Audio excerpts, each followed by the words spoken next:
out of the United States Congress, that we will realize and acknowledge that immigrants play such an important role in the life of our nation, and that they always have. That this is a nation of immigrants, continues to be a nation of immigrants. And I would also say that there is a scarier day in America than a time when everybody wants to come here. The scarier day is a time when nobody wants to come here. And that is a day that we should truly be worried about. I yield back to you, Mr. Polis. I thank the gentleman from Texas. The strength of our nation, a nation built on immigrants, is that the best and brightest and hardest working from across the world want to move here.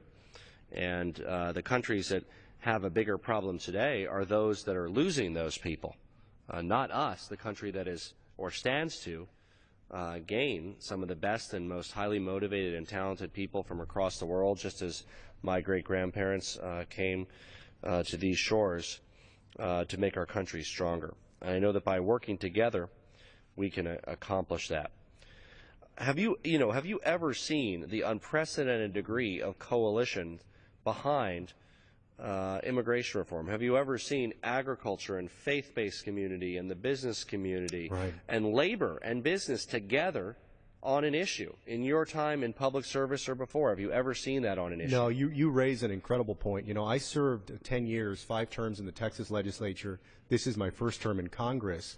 But consider this, you know, last year in 2013, we had what was on record the least productive Congress in American history. Something like only 58 bills went to the president's desk. And so you can imagine in this place, there's a lot of gridlock. You know, the wheels essentially in 2013 came to a halt. But of all of the major issues, immigration reform is the one that had the most bipartisan support and the strongest support.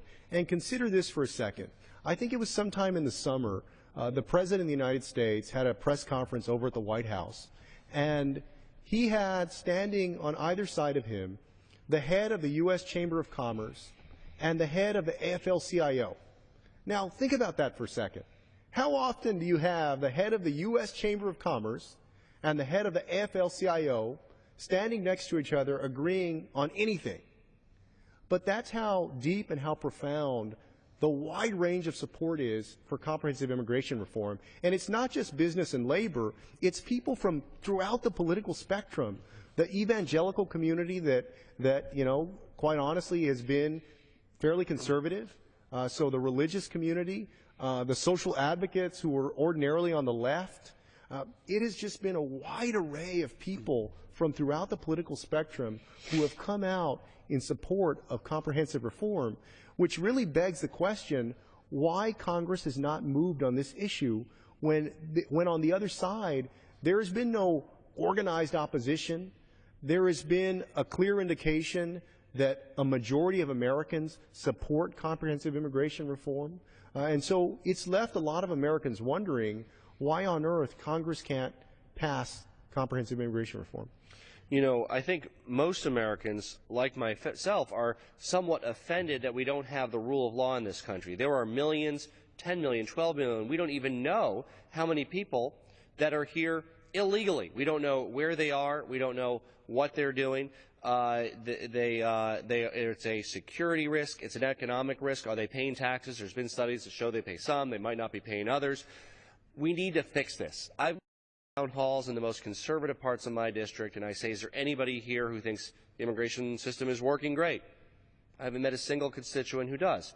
They want it fixed. They want to make sure that people are required to get right with the law and get in line behind people who did it the right way and are already in line for eventual green card or citizenship.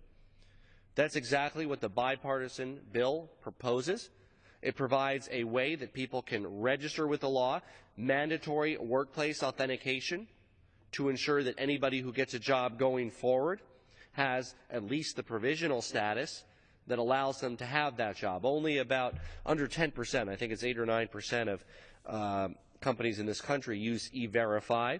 We need to improve E-Verify. There's money to do that in the bill to make sure it's correct more often. And then, of course, we need to make it mandatory, along with the route, of course, for the people that need to go to work the next day to have the provisional permit that they need to go to work the next day.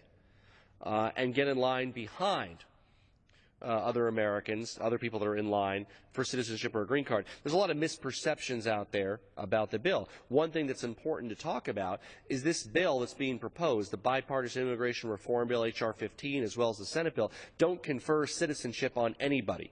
0 people are made citizens under this bill. That's as it should be. You don't want to reward illegal behavior. What you want to do is say, get right with the law. Pay a fine, a penalty. You violated the law. What should the penalty be? Pay that fine, register, get right with the law. And you know what? If you demonstrate that you become a productive American and you learn English and you have a job and you support your family in 13 years, 12 years, 15 years, you can stand for American citizenship, take a test, and eventually become an American citizen. But no one should be rewarded for violating the law under this bill, and no one is. What it does is it creates the line. And what's so frustrating today is people say, oh, why don't they get in line? When in reality, there is no line. If you are a parent of an American child who's growing up here, there is no line for you to be gone for 20 years while your child is being raised without you. That doesn't make any sense. You have to create a way that we can do this within the system of law that is to the benefit of the American people, prevents people who don't have documentation from undermining wages for other Americans, make sure that they can buy their own health care so that taxpayers aren't left on the hook for health care for people that can't even buy insurance if they want it. There's practical reasons that this saves money for the average American family. This helps push up wages for the average American family. It reduces our deficit by hundreds of billions of dollars.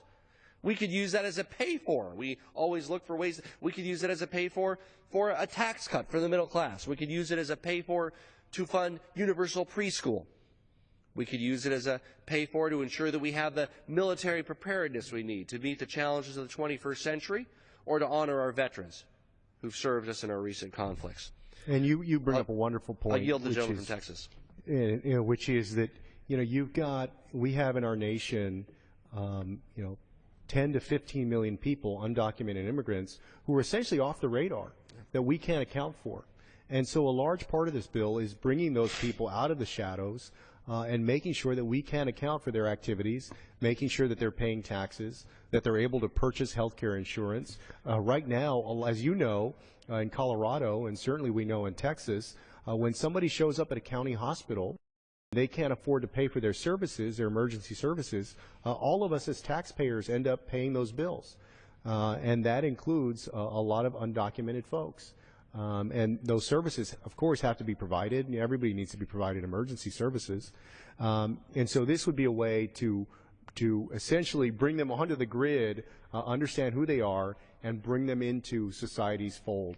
And then those are definitive benefits of the bill that we propose. Another sector it would be great for is the real estate industry and homes. You would many immigrants who don't have their status currently are forced to rent, sometimes under the table. They would be able to finance and buy their own homes, helping to revitalize areas that have high vacancy rates and lots of foreclosures. We have areas in Colorado that continue to be hit by foreclosures. We would love to introduce new buyers to those markets and help ensure that families have good, stable homes to raise their American children in.